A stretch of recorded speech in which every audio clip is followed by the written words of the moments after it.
ఓం నారాయణ ఆది నారాయణ.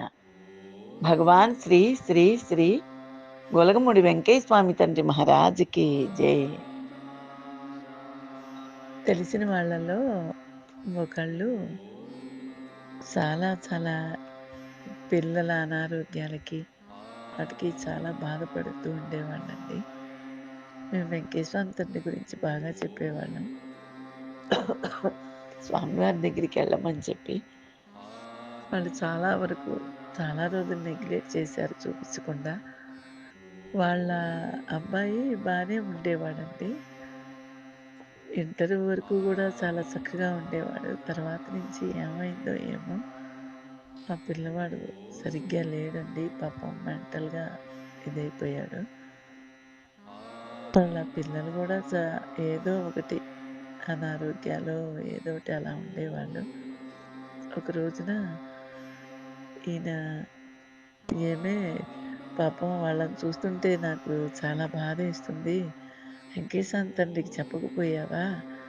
ఆ పిల్లవాడు సరవుతాడేమో, పెట్టి చూడు ఏం పోయింది. వాళ్ళకి అనుగ్రహం ఉంటే స్వామి నీకు చెప్తారు, లేకపోతే లేదు అని చెప్పారు ఈయన. ఇరుగు పొరుగులు, తెలిసిన వాళ్ళు, ఫ్రెండ్స్‌లు వీళ్ళలో ఎవరు బాధపడుతున్నా కూడా ఆ రోజుల్లో నేను చాలా ఆర్తితో స్వామివారికి చెప్పుకునేదాన్నండి. ఫలానా వాళ్ళు ఇలా ఉన్నారు తండ్రి, వాళ్ళని సరిచేస్తే అరిగిపోతావా నాయనా? అందరూ ఎంత ఇబ్బంది పడుతున్నారో తండ్రి, నేను చూడలేకపోతున్నాను వాళ్ళ ఇబ్బందులని ఇలా చెప్పుకునేదాన్నండి. తర్వాత ఆ పిల్లవాడి గురించి వెంకటేశ్వర తండ్రి దగ్గర పెట్టాను.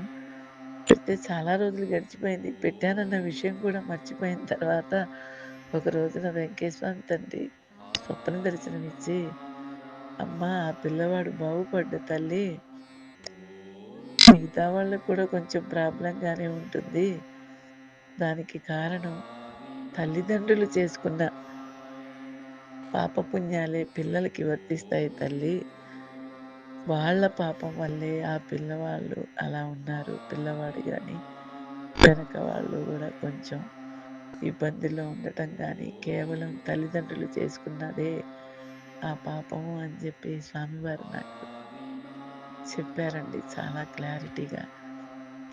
తర్వాత స్వప్నం మెలుకొచ్చింది.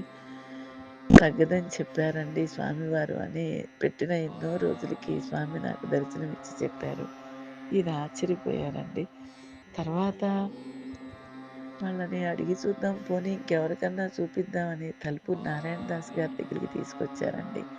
అక్కడ దాదాపు 41 రోజు దాకా అక్కడే ఉన్నారు. అక్కడే తిన్నారు. అక్కడే స్వామి దగ్గరే తలుపూరు నారాయణ దాస్ గారి దగ్గర ఉన్నారు. తొలగమూడి వెళ్ళేవాళ్ళు, ప్రదక్షిణాలు చేసేవాళ్ళు. ఎన్నో నిద్రలు చేశారు. ఎన్ని చేసినా కూడా తగ్గలేదు. తర్వాత నారాయణ దాస్ గారు కూడా, అమ్మా ఈ పిల్లవాడికి తగ్గదమ్మా, మీరు ఇంకెళ్ళిపోవచ్చు అని చెప్పారండి. తర్వాత వాళ్ళొచ్చి ఏదో కొంచెం తెలిసిన వాళ్ళు కాబట్టి ఇలా జరిగిందండి, ఇలా చెప్పారని చెప్తే మేము చాలా ఆశ్చర్యపోయామండి. ఎందుకు ఆశ్చర్యపోయామంటే, నాకు ఇంట్లో ఉన్న వెంకటేశ్వర తండ్రి దగ్గర పెడితే ఆ స్వామి చెప్పింది ఒలగమూడెళ్ళి అక్కడ నిద్రలు చేసినా, ఎన్ని చేసినా తగ్గలేదు. తలుపూరు నారాయణ దాస్ గారి దగ్గర 41 రోజు దాకా ఉన్నారండి వాళ్ళు. అక్కడ గూడా చాలా సేవ చేసుకున్నారు. అక్కడే వండుకోవటం, తినటం, నిద్రలు ఇవన్నీ చేశారండి. కొన్నాళ్ళ తర్వాత, కొన్ని రోజుల తర్వాత సాక్షాత్తు తలుపూరు నారాయణ దాస్ గారే, "అమ్మ ఈ పిల్లవాడికి తగ్గదు. మీరింక వెళ్ళిపోండి" అని గూడా చెప్పారు. ఇంట్లో ఉండి నాకే పూజలు, పునస్కారాలు రాకపోయినా ఆ స్వామివారు నాకు స్వప్న దర్శనం ఇచ్చి చెప్పింది.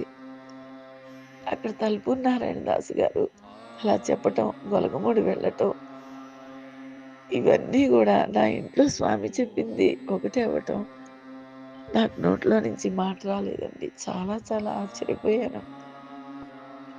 ఇంకా అసలు చూడలేమండి. ఆ పిల్లవాడిని గూడా చాలా చాలా బాధేస్తుంది. కడుపు తరుక్కుపోతుంది చూస్తే. బాగా పిచ్చివాడిలాగా అయిపోయాడు పాపం ఆ పిల్లవాడు. వెంకటేశ్వర తండ్రికి దండం పెట్టినా గూడా అవ్వదని చెప్పేశారు. మళ్ళీ జన్మలంటూ ఉంటే మంచి జన్మనివ్వమనన్న స్వామివారిని కోరుకుంటున్నానండి నేను. ఆ తండ్రి కూడా ఆ బాధతోనే చాలా దిగులు పడిపోయారు. ఆయన చనిపోయారు ఆ పిల్లవాడి తండ్రి.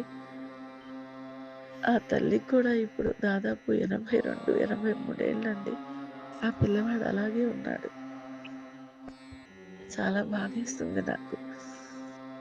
స్వామి వాళ్ళని చల్లగా చూడాలి.